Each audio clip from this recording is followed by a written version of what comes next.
Израиль қырып жатыр, ғимараттар құлап жатыр. Бейбіт халық өліп жатқан сәби, қирандының астында қалған бала-шағасы бірақ қырылып басын ұстап жылап отырған жай қарапайым тірлік адамы. Енді ең сұмдықтың сұмдығы Газадан Египетке қарай, Мысырға қарай қашатын канал ашып тұр. Газа бірақ қоршалған. Су берілмей, электр қиылған, газ құбырлары жарылған, азық-түлік сырттан кірмейді, бірақ енді Египетке қарай ашылатын канал ол ашық. Ал Египеттің гуманитарлық ұйымдары өлген бауырларына дәрімен, дәрмекпен, медициналық көмекпен көмектесейін десе, қандай да Египетте бір көлік келсе жарып тастаймыз деген ескерту алды. Сонымен Египет үндей алмай болады. Енді қараңдар. Яғни аштықтан, судан қысылған халық, палестиндік халық Египетке боссын деп отыр. Египетке боссын. Ал Египет Израильге бұл ақпаратты берген. Хамас содырлары бір нәрсеге дайындалып жатыр. Оны Англияға берген. Англия бес көзі ұйымының жарғысы бойынша Америкаға берген.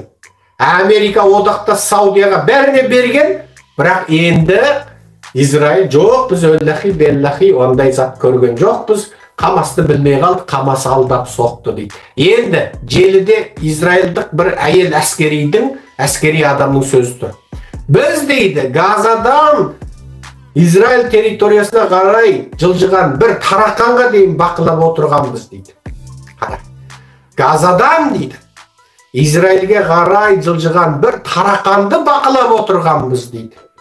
Мен түсінбеймін, қалай олар біздің атақты танкымызды қиратып кетеді, қалай олар бүлдозермен кеп шекарадағы темір сымдарды түртіп құлатып кете алады, қалай олар бір жолда біздің сондай маңызды жерлерімізге шабуыл жасай алады. Соның бәрін бақылап отырғанда аяқ астынан осының бәрі жаңа бақылаудан қалып қалғаны, біздің бүкіл өл жерлерде, біздің танкілерде де жаңағы қорғанатын жүйенің болмай қалғаны қалай дейді. Енді осыдан барып бір нәрсе ойлайық. Нетаньяху кім? Нетаньяху бұл әсіре оңшыл, әсіре ұлтшыл, және толеранттылығы нөл, төзімділігі нөл. Басқа халыққа, яғни өзінің халқынан басқа халыққа ешқандай жаңағы рақымшылық, төзімділік көрсеткісі келмейтін әсіре радикал адам. Ол ертеде билікте болған кезде шу-шыр қаңғып бүкіл дүние жүзінің саяси сахнасын лаңғада қылған адам. Жаңылмаған жұрт 90-шы жылдардың ортасындағы осы Израиль-еврей саясаты туралы жазылған ақпараттарды, сол кездегі кітаптарды оқысын. Бұл сол заманда әсіре радикалдық және төзімсіздік саясатымен бүкіл дүние жүзінің саясатын лаңғада қылған адам. Енді қазір бұның экономикалық саясаты сәтсіз болып, оның үстіне мына коронасы бар, тағы басқасы бар, мына әлемдік геосаясатта міне білесіздер, соңғы мына дағдарыстардың себебінен экономикалық. Бұның экономикалық саясаты шатқаяқтап тұрды. Бұл экономикалық саясат шатқаяқтап, бұған қарсылар, бұнымен бәсекелес болатын. Діни наным сенім жағынан бұдан гөрі әлдеқайда тақуалығымен аты шыққан. Саяси күресте әлдеқайда жаңағы батыспен де, шығыспен де, арабпен де жақсы қарым-қатынас ұстап, Израильді күшейтіп, көркейтіп алайық, халқымыздың санын көбейтіп алайық дейтін, қанды қасап қырғын соғысты құптамайтын, кәдімгі тыныш бейбітшілікпен жүріп, бәрін тындырып алайық дейтіндер бар. Үшіншісі, еврейлердің ішінде қасиетті жерде қан төгілмеу керек дейтін тақуа прадарлар бар. Міне, оны мына қазір мына жерде біздің әсіре бір радикал діни фанат қазақтар айтады, анау мынау еврей ақ-көк деп оларды бірден жауға шығарып тастайтындар бар. Жоқ. Еврейлердің ішінде қан төгілмеу керек дейтін діни тақуа прадарлар бар. Христиандардың ішінде де ол қасиетті жер Иса пайғамбардың қастандыққа ұшыраған жері, сондықтан ол жерде ендігер нақақ қан төгілмеу керек дейтін тақуа прадарлар бар. Көрдіңіз ба?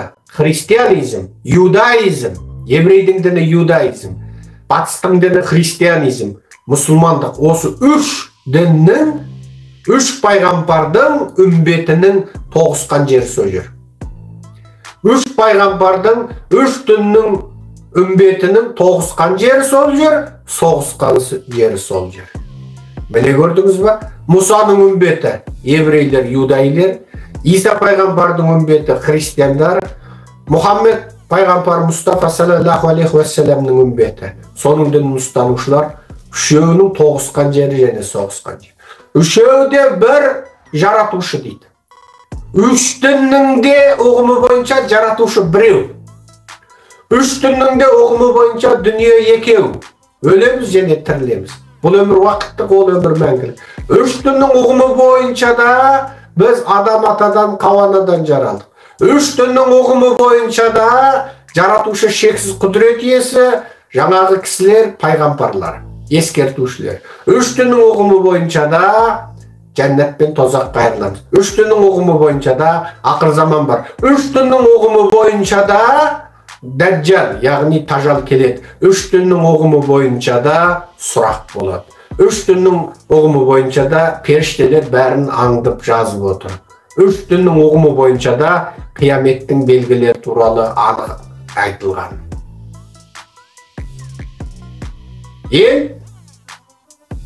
Нақты ма, нақты емес пе білмейміз.